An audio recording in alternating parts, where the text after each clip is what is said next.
मित्रांनो, आज बैलगाडा क्षेत्रामध्ये हादरा देणारी घटना घडलेली आहे. मित्रांनो, आपला वाघ राहिला नाही.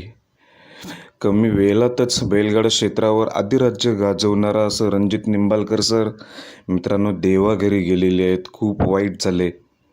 ज्या माणसाला असं वाटतं ना की आपल्या सोबतचे लोक पुढे गेले पाहिजे आणि आपली माणसं मोठी झाली पाहिजे, तुम्ही त्या माणसाला कधीच हरवू शकत नाही.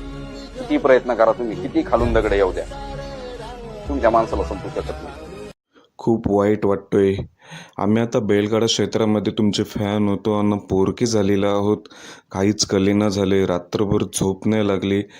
रात्री 1:30 वाजता अशी वाईट घटना घडलेली आहे. त्यामुळे आजचा दिवस ब्लॅक दिवस.